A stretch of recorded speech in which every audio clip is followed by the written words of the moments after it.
Due to the graphic nature of this program, viewer discretion is advised.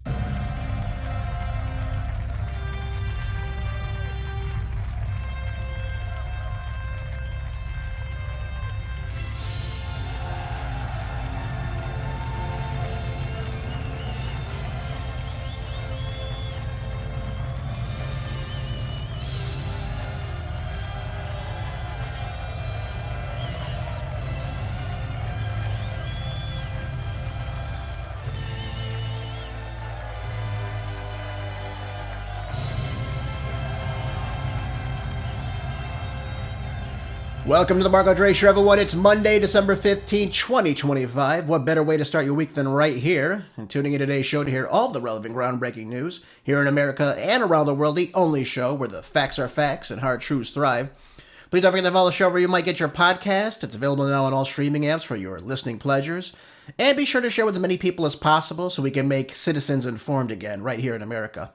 Hope everyone's ready for the best hour radio has to offer. Uncensored and ready to go as always. Let's get right now with my first line of business here today. I want to talk with you about the American Disunion. That's what I'm calling it now. The American Disunion we seem to find ourselves experiencing right here together in America today. And as many of you know, a lot happening over the weekend with the news coming in. Left me disgusted where we are as a nation, where we are as a people. What I'm seeing from around the world, from the shootings in Rhode Island and Australia alike, the killing of 3 Americans in Syria at the behest of Al-Qaeda, with Christmas 10 days away and celebrations happening all over the world, with Hanukkah celebrations. It's, supposed to be a time of faith and peace. Instead, what do we find ourselves experiencing? Violence. Bloodshed, disunity. And after all, most of you listening, myself included, believe in the Prince of Peace, Jesus Christ. So it's a bit of a dismay for us, I would have to say. But we find ourselves living in an American disunion today, both culturally, morally, politically, which I want to break down for you in great detail and how this affects us as a peoples. And I say disunion because we no longer have a culture that assimilates or even adheres to American values as the Founding Fathers intended it to be. Not only is the native population, the birth rate plummeting, largely among native whites, most whose families have lived in the country for well over a century, some even before the founding. But we're seeing now the change of demographics in the country, moving away from the majority white demographic, thanks to immigration, both legal and illegal, towards what appears to me as a mix of many different groups, many different minority groups coming into the country. Go look at Syria if you want to see how that works out for you. Look what just happened in Syria with 2 of our National Guardsmen. And of course, one other American civilian that was there, working as an interpreter, I believe. But another major problem is many Americans today seldom raise young Americans. That's a big problem we continue to see. This is what we see happening right now. It's taught in our public schools. It's taught in our colleges. And it's been going on for several decades now, along with the mainstream media to hate the country, brainwashing the minds of the youths, and of course the adults alike through propaganda, things like critical race theory, and of course through literature propaganda by leftist anti-American academics. Even more seldom do we see American families embrace the Christian values that serve as the backbone to this nation, and of course greatly influenced our Founding Fathers. Yes, they abandoned Christianity for secularism. And as a result, what do we have? Well, morals and scruples may well not exist. We went from Christianity in our society early on, right up until about the 1960s, at the time of the Cultural Revolution, the slogans that came out. If it feels good, do it. Make love, not war. Turn on, tune in, drop out. Don't trust anyone over 30. Right? You can't trust anyone over 30, right? So don't listen to your parents. Don't listen to their wisdom. Question authority. We've heard this before. By the way, I appreciate the question authority. I question everything, though. I don't just question authority. I question everything I see. And again, what's it morphed into today, in 2025? Where do we find ourselves roughly 60 years later? Whites are colonizers. don't apply to a job here. We need safe spaces for, our college students, right? Reparations for all the people who, never were actually slaves, and to grow the racial divide, of course. Burn the flag. All cops are bastards. We have our No Kings protest now. That's the latest motif against President Trump and his administration. But every time they vote for more government encroachment, less freedoms, burning down buildings for social justice. That's what we see right now. So their mob rule is okay, but, the current administration, we can't have it. We always hear about social justice. How about moral justice? Where is the accountability for people's actions when they break the law? Morality's gone. It's whatever the judge deems worthy for that particular case. And if they want someone to go to jail, well, hey, like we've said, they can convict a ham sandwich for that matter. It's as simple as that. The same system that's supposed to protect your rights, our judiciary, lets ardent criminals run free to rob, kill, and steal again and again. Look at the teens today. Supposed to be our future. The youths, as they're so called now. So brazen now. Ransacking stores, attacking people in broad daylight. Even some are killing people now. Well, they learned the mob mentality. Steal, rape, and kill everything at will. That's become their new ethos, their new religion. And then you turn on the television, right? All the good doer leftists, even some conservatives now. We want everyone to feel welcome, right? They always continue to say that to us. We want everyone to be welcome. Please share your culture with us because ours is just not adequate enough. Diversity is our strength. So long as not promoting, straight white Christian males, conservative women as well. But particularly males, right? They have that feministic attitude from the 1960s rhetoric. Even some conservatives now, though, are openly discussing the white replacement inside our country. And again, it really is mind-boggling to me to hear things like this. America is going to look very different in 100 years. You're not going to be able to tell you're black, you're white, you're Hispanic, you're Puerto Rican, whatever. It's going to be very complex, and I think ultimately that's going to be good. Oh, that's going to be good. Less white people makes the world a better place, according to, I guess Christopher Rufo believes that. And he's a conservative commentator who is against things like critical race theory. So again, I don't understand the parallel to understanding that. Why that demographic change, that whites in America becoming a minority would be a good thing. But again, it's not just him. He's talking about white erasure in this country. But we hear it from a lot of different people, mostly people on the left. And white Americans will soon be a minority, and that's great. Whites will not be the majority. I mean, it's an exciting transformation of the country. It's an exciting evolution and progress of our country. We are going to be a white minority very, very soon. I'm okay with that. If things are so bad, as you say, with the white working class, don't you want to get new Americans in? America is going to look very different in 100 years. You're not going to be able to tell you're black, you're white, you're Hispanic, you're Puerto Rican, whatever. It's going to be very complex, and I think ultimately that's going to be good. Ultimately, it's going to be good, folks. This is what they're saying. This is what they want. The powers that be. It's good if we have everything as a hodgepodge here in America. If the white population just blends with the ethnic minorities, then we'll have solidarity and, of course, civility at last. Now, of course, we can replace all the white European names of buildings, monuments, streets, parks, and replace them with God knows what. What would you call things? Take the Abraham Lincoln Memorial down and replace it with what? The Barack Obama Memorial? Change George Washington University, and it could become Bernie Sanders University. You can learn communism for the very cheap price of $100,000 a year. Learn how to grift in Congress. Why not call another school the Alexandria Ocasio-Cortez School of Economics, right? She's one of our greatest thinkers of the 21st century. Jasmine Crockett Central Park in New York City for her contributions to the English language. And, of course, Ilhan Omar. What would you name after her? Maybe the Dearborn City Dub, maybe. Who knows? You get my point. Your race, your history, your past, your ancestors who came to this country to give their children, and then, of course, their children a better life.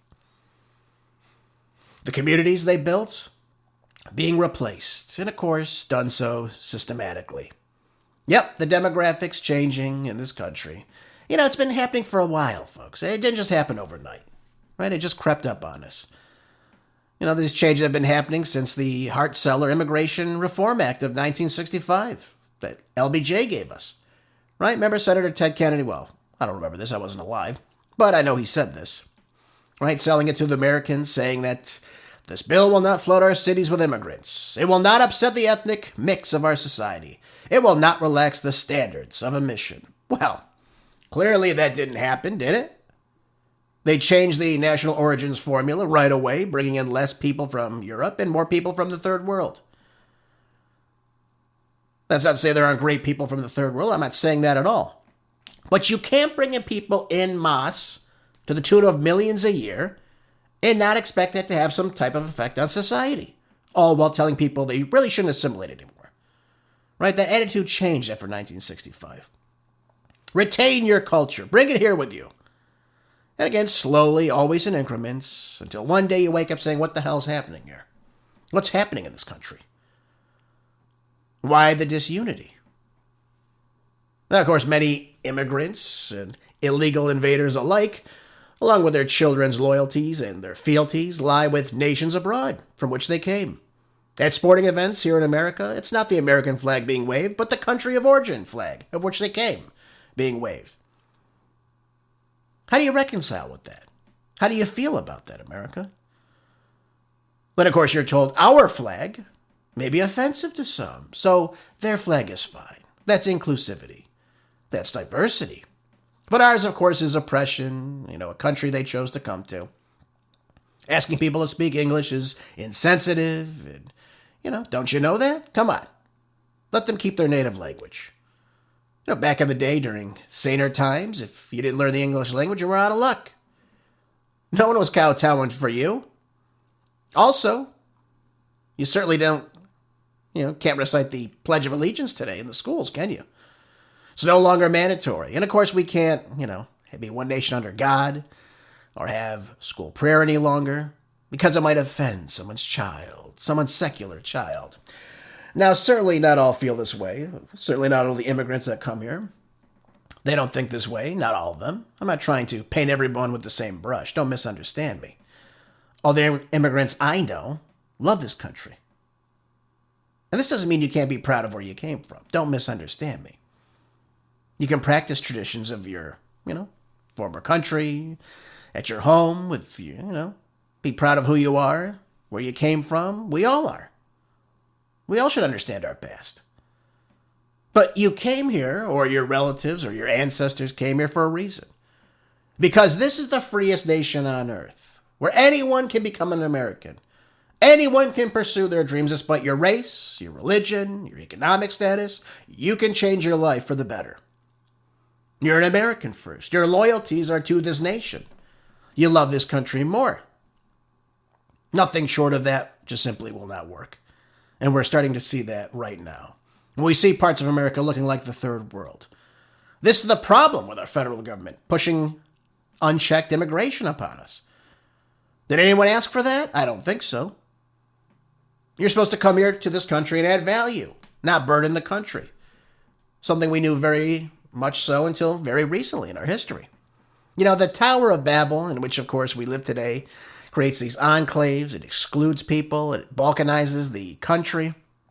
And, of course, the elite classes, they don't want us communicating. Or immigrants, or even illegals, understanding our freedoms, or our laws, or assimilating as one group under American values. They don't want that. They like these enclaves. Did you know that today there's 42 Muslim mayors in America today? Did you know that? Quite a transition, is it not? Do you think we can find 42 devout Christian mayors in America today? I sometimes wonder.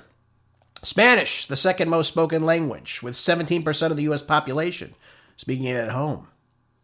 Of the 45 to 50 million illegals, of which we know of, many of whom cannot speak in their native language fluently. Which again is why the government sends them here, right? Their governments send them out of the country.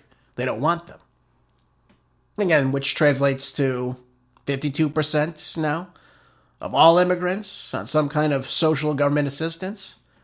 Roughly 81% of the Somalis in Minnesota are on some kind of government assistance. How do we create unity when we have people that have no desire to assimilate or become Americans? We simply cannot. And again, you're supposed to come here and add some sort of value. That's the whole purpose of immigration.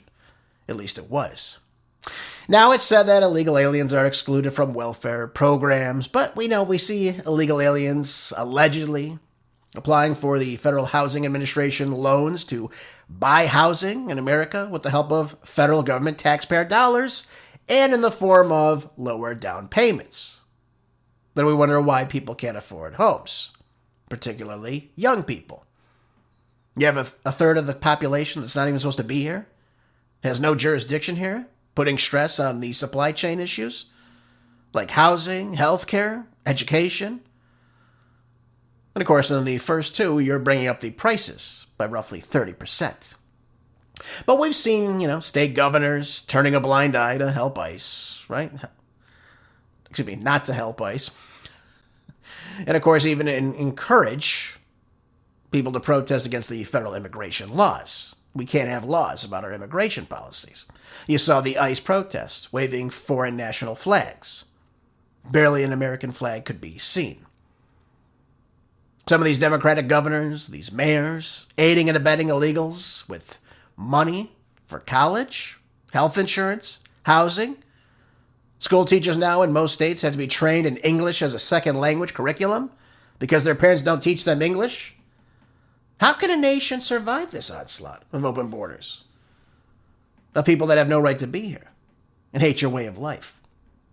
How do you come together with a group of people that believe they're in, they don't believe in borders, the sovereignty of this country, or even enforcing the laws? Where's this disconnect, by the way?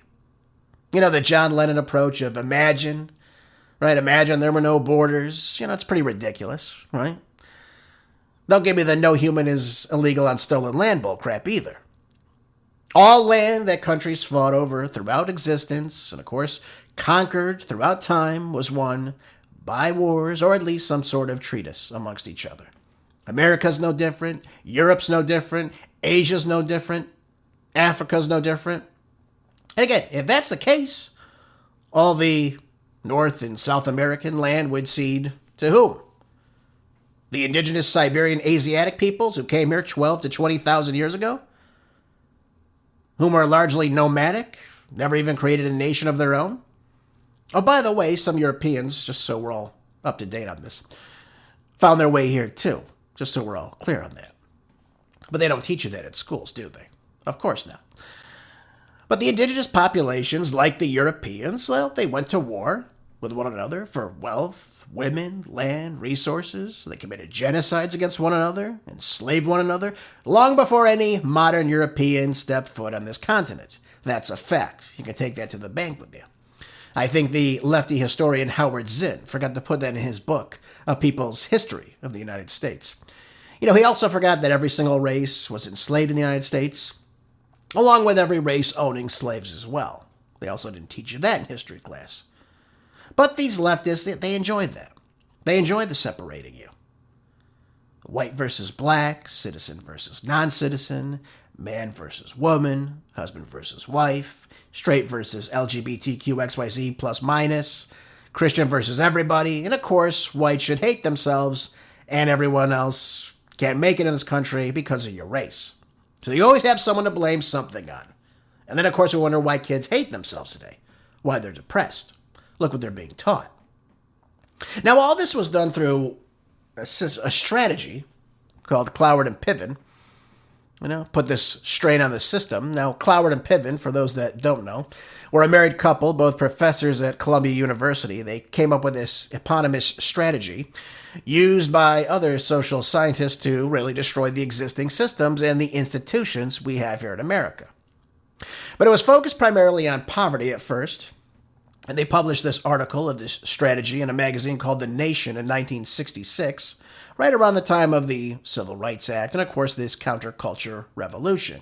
And the article was called The Weight of the Poor, A Strategy to End Poverty. Now, it was a strategy to simply overwhelm the system by getting people accustomed to government benefits. That's the problem with it all. As an effect, more of your taxpayer dollars are now going to social welfare programs.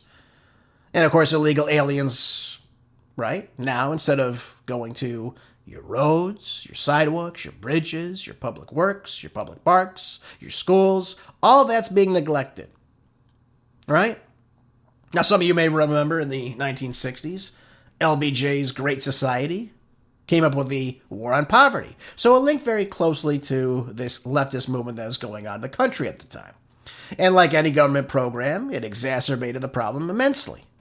Instead of getting people off welfare, it created generational welfare through dependence on federal dollars, right?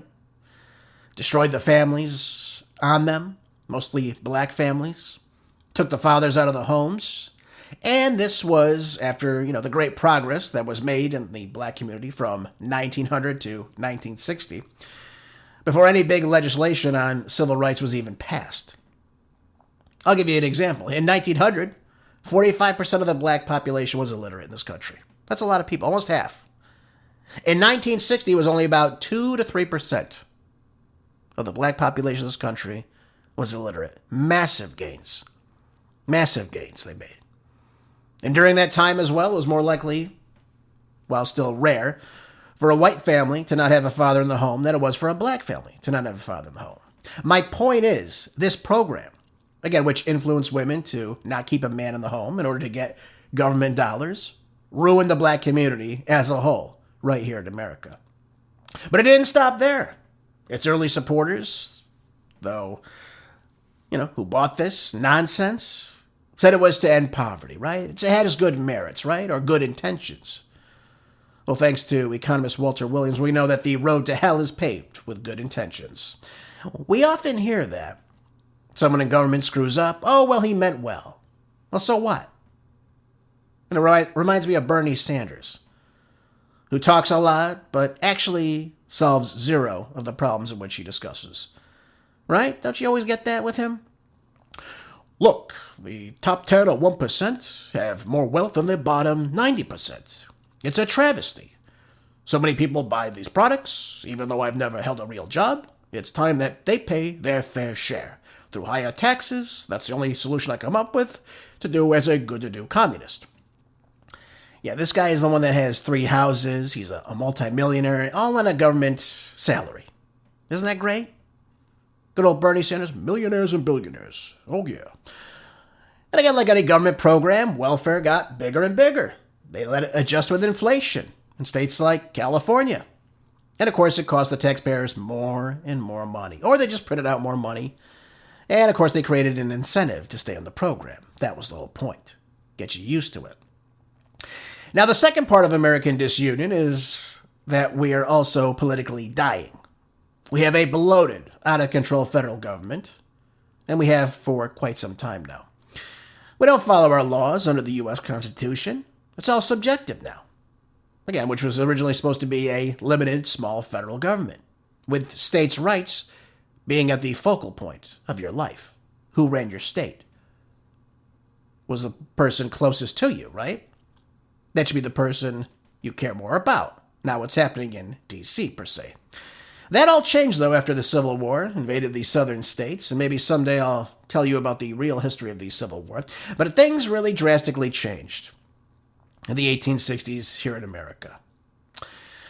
Now, I'll conclude my monologue with this because I know you want to get to today's news topics as well. But let me finish off with this. We find ourselves today looking more and more like the Weimar Republic in Germany in the 1920s than our founding in 1776. And of course, our constitutional republic in 1789. Our founders wouldn't even recognize our country today. Presidents Washington and Jefferson alike both wrote that the Union would not last. Alexis de Tocqueville and Ivan Golovin, both foreign visitors to the United States in the 1800s, came here to observe the American way of life. And while they were both enamored by it, enamored by capitalism, free trade, they said it couldn't last because of its changing character. Now, I always try to leave you with something of hope that things will improve, and that we will alter course, of course. And I always tell you the truth, so I always try to be as honest with you as I can, and I tell you what I think. But if we don't make some drastic changes soon, I simply fear the worst for America. Look at the enormous national debt that's grown to $38.4 trillion this year. How are we ever going to pay that down, folks? How do you pay that down? It's almost impossible. The inflation alone on that grows over $1 trillion every single year. The rapid inflation that grows as prices rise for basic commodities, and of course our dollar's value collapses right in front of our eyes. A government that involves itself in every aspect of your life with data collection, regulations, taxes, fees, and thousands of new laws every single year from either state, federal, or local laws to control you. The purpose of America, ladies and gentlemen, was individual freedoms. The government should have really no right to be in your life. We've come so far away from that, haven't we? The perversion, the filth in the school systems, online, and in entertainment, the chaos, the decay, and unrest in the streets, the erosion of our rights, and of course the bureaucrats and the elected officials who will sell us out for the big donor classes. Try contacting your congressman or woman today, your state legislatures, your governor, your U.S. senator today. Yeah, of whom you elected. Yeah, see if they answer the phone or write you back. My guess is probably not. The investment banking firms buying up single-family housing, pricing you out of the market, owning the corporations, investing in them, will they get bigger and bigger? Our birthright becoming meaningless, with illegal alien invaders getting more perks and handouts than you and I, whom pay for it all? And they're always ready to let more people into, every year, 1 million more. Maybe the worst of it all, our federal government is more concerned about foreign affairs than protecting your rights, our sovereignty, our economy, our debt. Yeah, but they always are ready to fund foreign nationals, right? Foreign nations, and get in entanglements around the globe, looking for the next war, for the military security industrial complex to get rich off of, or of course, regime change. Yeah, with all our money, while our cities that were once pristine rot and hollow out. We're told to embrace the Tower of Babel, the illegal alien, the foreigners who want nothing to do with you, and look forward to the erasure of the America you know and love. Because the world will just be a much better place without you or your progeny in it. Now, I, for one, am not going to stand and watch this country descend into another failed society of history. I think we're much better than that. We were given the United States Constitution, which gives us unique rights given to us by God, not the government. But what America needs, here's my solution to this. What America needs is a counter-revolution similar to that of 1776, but with class, with real art, with a focus on individualism, small government, not corporations in lockstep with big government, but with a focus on God, family, home, personal accomplishments and health, and bettering oneself pursuant to their dreams and, of course, their talents in entrepreneurship. Fathers and mothers raising young Americans to value life, the family, love of their country, building their communities, taking care of their communities, and, of course, understanding where they came from. I tell you, most shows, it starts in the home, don't I? And if you get your priorities straight at home, you're helping save this country. I'll say this to you. If the American dream is no longer attainable for the everyday red-blooded American, there's lack of opportunities, there's lack of housing, lack of jobs, of course, the inability to have or to provide for a family, a lack of public safety, then we've lost our country, given to us by our founding fathers, and now we're living in a post-constitutional American disunion. And that's all I have to say right now for the time being on this topic right now. And I'm sure you get it by now that we need to do things that really change our government. People need to really start paying attention, which is why I always tell you to share the show with people that you know, so that way we can help change the minds of people, change the hearts of people, show what's really happening around America and, of course, around the world. Because the news media simply will not tell it to you. Let's tackle some of these pressing topics now that we've seen make headlines over the weekend of the bloodshed, the violent bloodshed, of course, the senseless murders that took place over this weekend. I got to tell you, though, a hero prevailed to disarm one of the two gunmen, these two gun-wielding lunatics, of course, in Sydney's Bondi Beach. This is in Breitbart News, ladies and gentlemen. The hero of the weekend, I got to tell you, was a man named Ahmad al-Ahmad. He's a fruit shop owner from Syria, by the way, a Muslim. But he's been labeled a hero, of course, after video footage surfaced of him wrestling an alleged gunman. They say alleged, I mean the guy's holding a gun and shooting. He's in several different, streaming videos from this weekend, from this terror attack we saw in Sydney's Bondi Beach on Sunday evening. This is a horrible event that took place. And this man, selflessly, runs behind this shooter, one of the two shooters, wrestles the gun out of his hand, and disarms him. Now, he probably saved countless lives. We can't really tell, of course. We don't know. But it's estimated he would have saved lives, absolutely, and stopped this man from shooting. Now, there are many questions I have, of course, of how this was able to happen in a country where guns have been banned since 1996. How did these two, who were known to the Australian Counter-Terrorism Unit, able to get guns and, of course, go out and commit such a heinous act? We don't know if they're working with other people or if anyone else funded them. How did this happen? How did it take 10 minutes for police to show up? And how did we see police with their hands up? So again, I have a lot of questions about what took place here. Awful event. There were roughly anywhere between 1,000 and 2,000 people celebrating Hanukkah at the beach. And as a result, these two murdered 15 innocent people. The father later died in police custody. He was shot.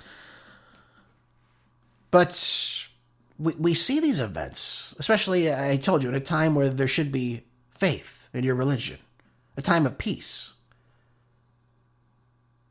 And instead we see violence all around the world. Now they're coming out with the usual anti-gun rhetoric, of course. And of course they're now coming... Again, I was watching Fox News yesterday. I couldn't even believe this. They're coming out now saying, well, you can't have a Palestinian state now. What does that have to do with anything? But the usual rhetoric, the usual mantra starts coming out. Because there were Pakistani gun-wielding murderers in Australia, which we all condemn, by the way. Now we can't have a Palestinian state. Now that whole deal has to be thrown out. And of course, we can't have guns still, right? They want to make guns more difficult to obtain. Well, hey, geniuses, you've already banned guns since 1996. So clearly, they didn't follow the law. And of course, it's already illegal to shoot people like that. Obviously, they didn't care. So we need to know who gave these people these guns.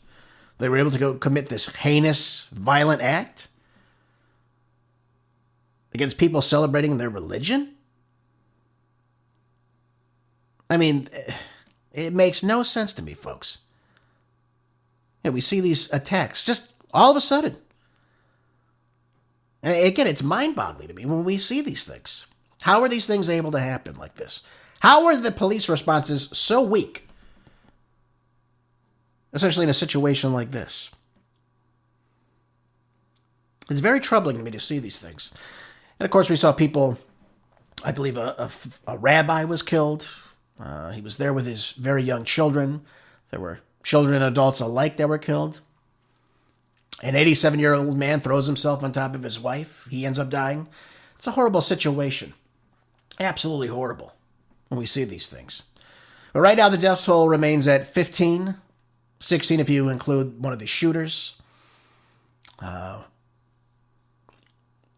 believe, if I'm not mistaken, 29 were wounded. Oh, I'm sorry, 40 people were wounded. So the numbers are going up as time goes on. I mean, this is horrible. I mean, who wants to see this 10 days before Christmas? It's unbelievable. It's really unbelievable when you see these things pop up like this. Absolutely, it's heart-wrenching, too. And it always should be when you hear things like this. It should always be condemned, violence like this. But then you go and look at another Breitbart article I just saw. And it says, Democrat runs Chicago, 9 shot Friday into Sunday morning. This is a weekend always event in Chicago. Senseless shootings, people killed, people wounded. Terrorism inside the city of Chicago. Now, certainly not all parts of Chicago, but in these gang-related areas, we continue to see this in Democrat-run Chicago. So, we ask, how would you feel if you were Jewish over the weekend, right? How do you feel today if you're Jewish? Well, obviously, you're heartbroken this happened during a celebration of Hanukkah. But how do you feel at the lighting of the Christmas tree in Chicago a couple weeks ago, where people are being shot at? How do you feel? Well, of course, you're traumatized by it. You can't believe it. But this goes back to what I was just saying. How do you reconcile with people that have no interest in being Americans and serving their communities and the sanctity of life? How do you work with these people? And how do you work with officials that let these criminals right back on the streets? That's another big problem we have to talk about. But I'm looking at this report here. Again, it's just shocking to hear that this happens every single weekend. CBS News reported that shortly after 3 a.m. on Saturday, a 24-year-old was dropped off by friends after being shot in the chest. The 24-year-old died a short time later. A 24-year-old shot in the chest, dead. I mean, this happens all over America every single weekend. Where's the outrage? Where's the uproar for this? You have a 14 and a 17-year-old among individuals injured by other shootings on Friday into Sunday morning. Where is the government of Illinois? Where's Brandon Johnson's big mouth? Now, you'll never believe this. As Breitbart pointed out that there have been over 1,500 shooting victims, and of course, fatal and non-fatal victims combined in Chicago up until that point in 2025. 1,500 people shot up until October. Can we do better than this, folks? Look at this. The Chicago Sun-Times published figures showing the shooting victims consisted of 276 who succumbed to their wounds and 1,224 who were wounded but survived. As of Sunday morning, the Sun-Times noted that 385 people have been killed in Chicago so far in 2025. Disgusting. Disgraceful. It's a person killed every single day and counting. We've got to do better than this, folks. We've got to hold people accountable for their actions. All this does not have to happen. Now, can we live in a utopia? Of course not. No one's saying that. But in places where crime is this rampant, how do you allow these people to become elected officials again? Where is the leadership saying enough is enough? We're going to stop this. We're not going to take this anymore. But when you let people get away with everything, right? When you have this laissez-faire attitude towards crime and violence, these awful actions continue to fester. That's what it comes down to. Always. Now, equally disturbing over the weekend, this is an NBC News. A person of interest in the Brown University shooting has been released as the manhunt for the killer is underway. This is another one that makes me shake my head. Students are taking a final exam right before going on winter break. I call it Christmas break. But really, I call it Christmas break. I don't call it winter break. And the headline over the weekend was that it was this individual calling themselves they, them, who was a lefty. And everyone on the right is up in arms, as you could imagine. I was too. But we have no video footage of who this killer could be. How do you not have any video footage of who someone is going on campus, through the campus, going into a classroom and then shooting people? How does that person evade you in this day and age? It makes you wonder, doesn't it? But the person of interest identified in Saturday's mass shooting at Brown University will be released from custody, is what authorities told us. Says evidence now points in a different direction. Governor Dan McKee said the 24-year-old that was detained on Sunday morning, 3 senior law enforcement officials told NBC News that there was no longer a reason to keep him in custody in connection with the shooting, which killed 2 students and wounded 9 others at the Ivy League campus.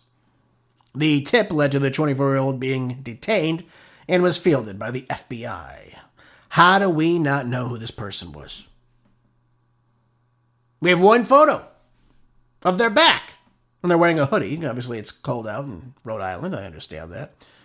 But you have no CCTV, you have no surveillance cameras on campus.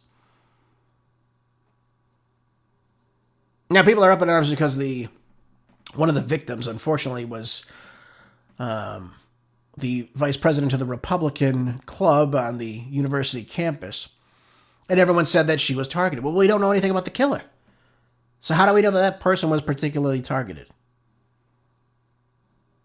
They said the professor was a Judaic studies professor that was in the classroom with them. But how do we know all this?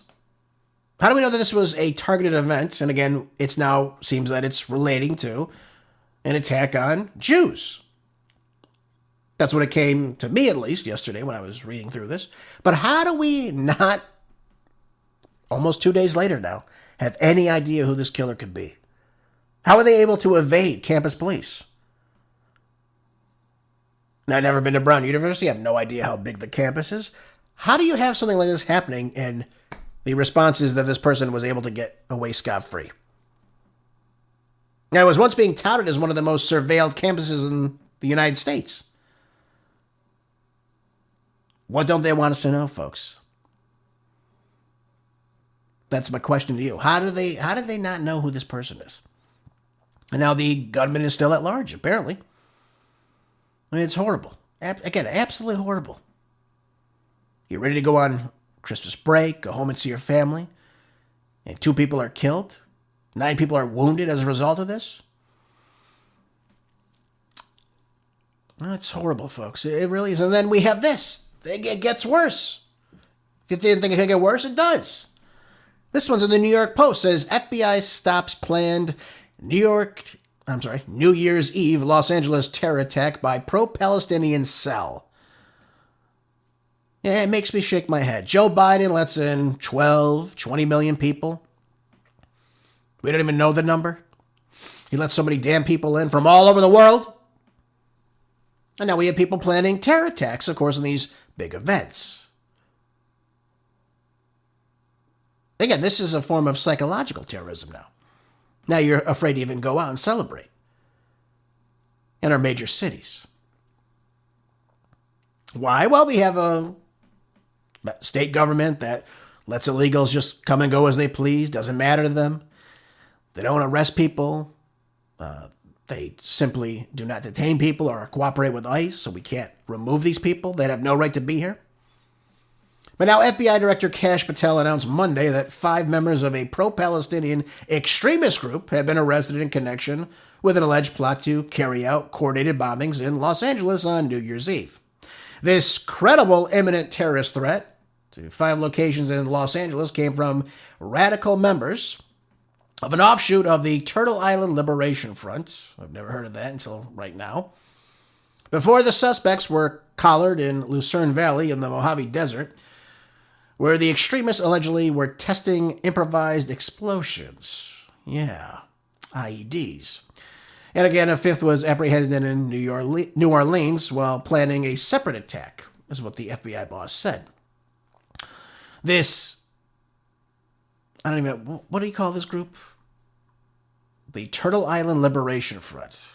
Los Angeles chapter has posted photos on Instagram of its members waving Palestinian flags and brandishing a death to ICE sign. Well, Gavin Newsom approves of that, doesn't he? So it's okay, right? Turtle Island is an indigenous term for the continent of North America that has been appropriated by Black Lives Matter and, of course, other left-wing activist groups. You know what's interesting to me about all this? The FBI just came out and said, you know what we need? We need to look at these extremists. We need to look at these extremists. We need to get a list, right? So in a matter of a couple days, we've figured out we have psychopaths that are trying to murder people on New Year's Eve in Los Angeles, right? But we still can't figure out anybody on the Epstein list. Right? We have no idea anyone associated with that and those crimes. Nobody from the federal government, from Russiagate to January 6th to COVID. Oh, we're going to get into COVID later, folks. Don't make me forget. This is sick. This Los Angeles chapter is called the United States government an illegal empire, right? And demanded free Palestine, free Hawaii. I don't understand what that means. And free Puerto Rico. Another Instagram post. What the hell does this have to do with anything? Free Hawaii. Hawaii's a friggin' island. What the hell does anyone care about Hawaii? Freeing the world from American imperialism is the only way to a safe and peaceful future. Yep. And this is why Biden landed the country, folks. I mean, obviously it didn't come in freely and legally. So we see more terror popping up all over the country, right? We see this happening. We see these attempted attacks. And we also see attacks on our troops over in Syria now. This is from ABC News. So the Syrian attacks this weekend claimed 2 victims. Both were Iowa National Guardsmen. It was also confirmed by Governor Kim Reynolds as well. And it says here that the 2 U.S. soldiers who were killed in an attack in Syria were members of the Iowa National Guard. Both identified as Sergeant Edgar Brian Torres Tovar, 25, of Des Moines, and Sergeant William Nathaniel Howard, 29, of Marshalltown, Iowa. It says here also an American civilian was also killed. The office said in a statement, adding 3 others were injured in this ambush that took place in Syria over the weekend. So there's about 1,800 Iowa Army National Guard soldiers from the 2nd Brigade Combat Team, the 34th Infantry Division, that were deployed to the Middle East in May of 2025. This is what Kim Reynolds has stated to us. And I asked myself, why are the Iowa National Guardsmen going to Syria? What is the purpose of this? And it's being purported that they were sent on a U.S. mission to counter ISIS and support counterterrorism efforts in the region. I had to stop and say to myself, okay, but why are National Guardsmen being sent over there? Now, I understand they're in a position within the military, but why are we in Syria? That's my question to you. Why are we in Syria? It's a failed state. It's propped up by this de facto president, this al-Shara, former Al-Qaeda member. Right, this guy murdered American citizens. He's murdering Christians, Alawites, Druze, as we speak. It's a failed state, folks. Why are we there? Why are they there? Why is whatever the hell is going on in Syria any of our business, to be honest with you? And, of course, it brings to the attention that we want to create a military base inside Damascus. So, naturally, we have to go in, defend our own there, right? We work at the territory. Why are we always deployed in these areas where people do not want us? That's my question to you. If a country does not want us there, why the hell are we there? Why are we putting our best and our brightest and our bravest at risk of being in these places? Why would we put people in Iraq now, a failed state? Why would we put people in Syria, a failed state? Why are we putting people in Lebanon, another failed state? This has got to stop, folks. If a country does not want us there, it's their sovereignty. Why do we need to be there? Seriously, why do we need to be there? We have one of the biggest military bases in the Middle East in Doha. Why do we need to be in Syria?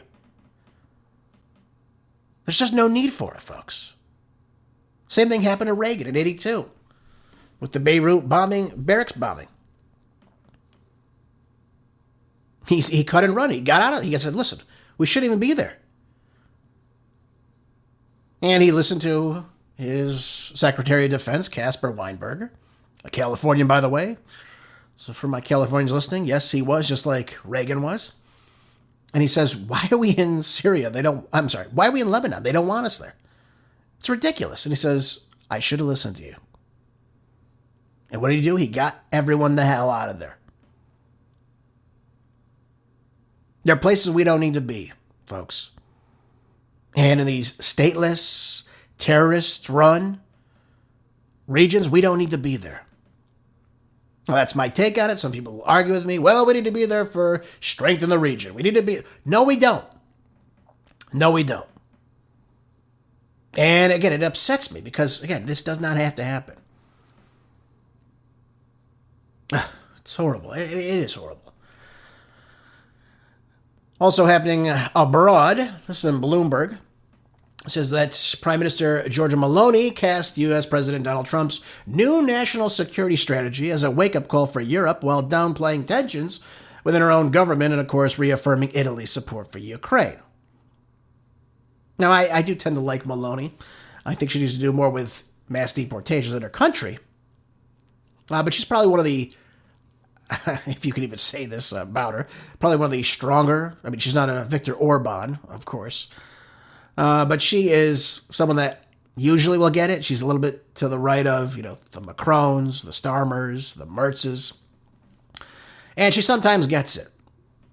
But she says, we want an Italy that is loyal to its partners, but is subject to nobody. Well, again, you're doing everything that the EU and NATO want you to do. And I said this before, take care of your own country.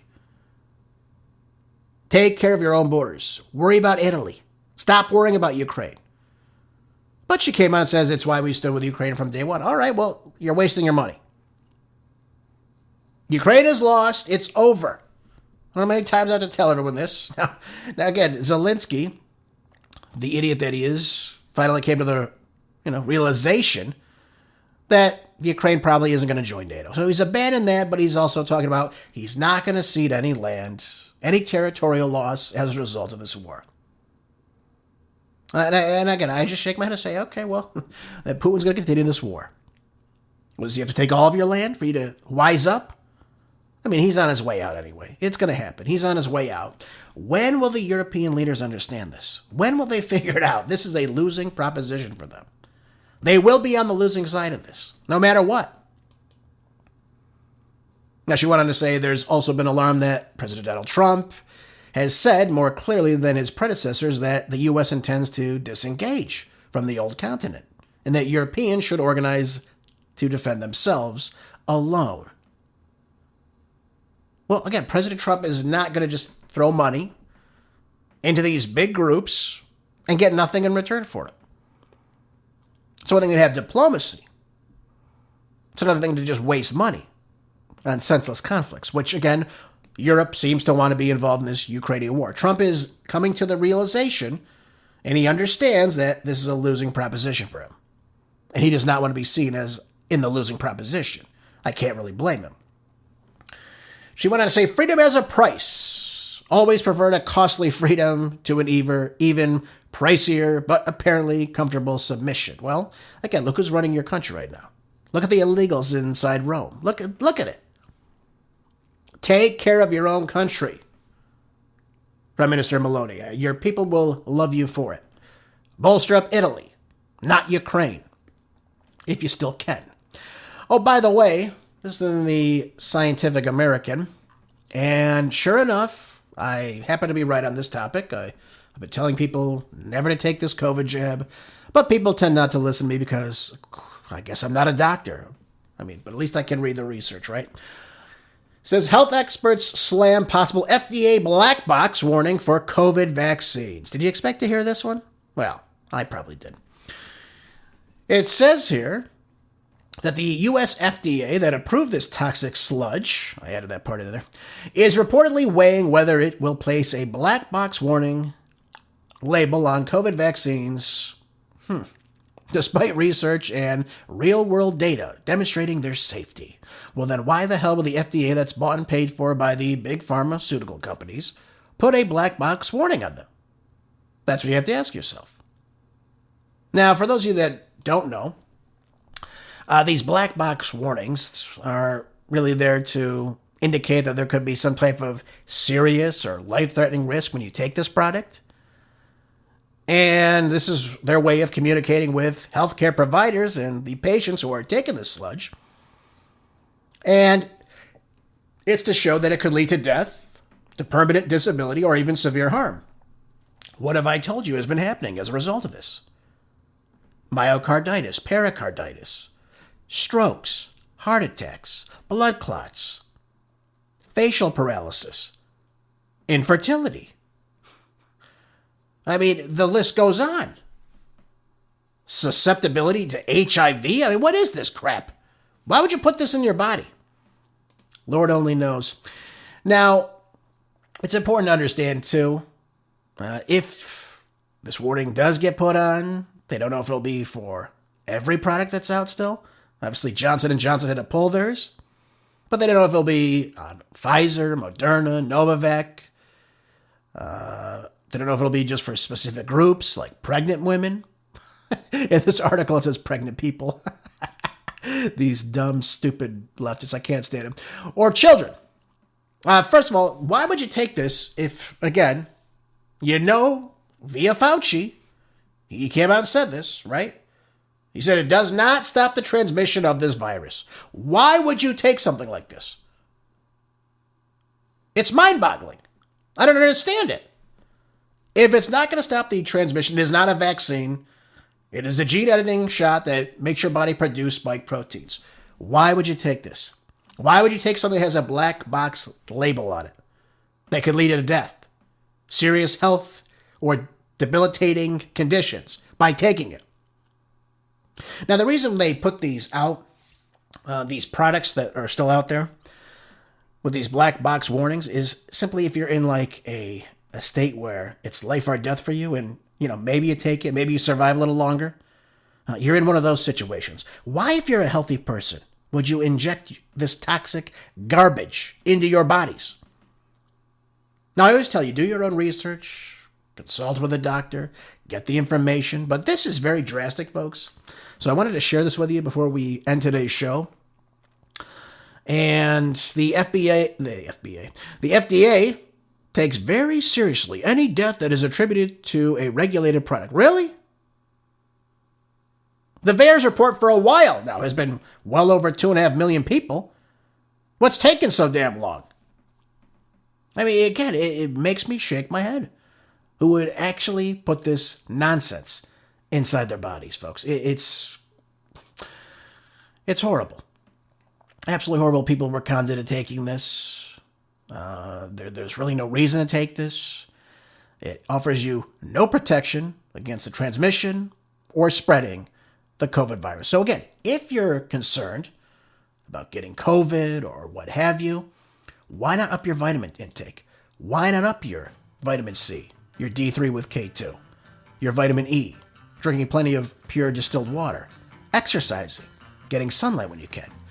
You know, all those things that boost your immune system. And of course, taking many things like potassium iodide, which also aid and abet your immune system. Why not do that instead? Why not take the healthier approach? I never will understand it, folks. Anyways, folks, thank you so much for being here today. I appreciate you so much. All the articles will be posted with today's podcast. Don't forget, make the changes in your own life at home. That's where it all begins, folks. And I'll see you tomorrow on the next Marco Dre Show. Until then, be good, stay busy, God bless.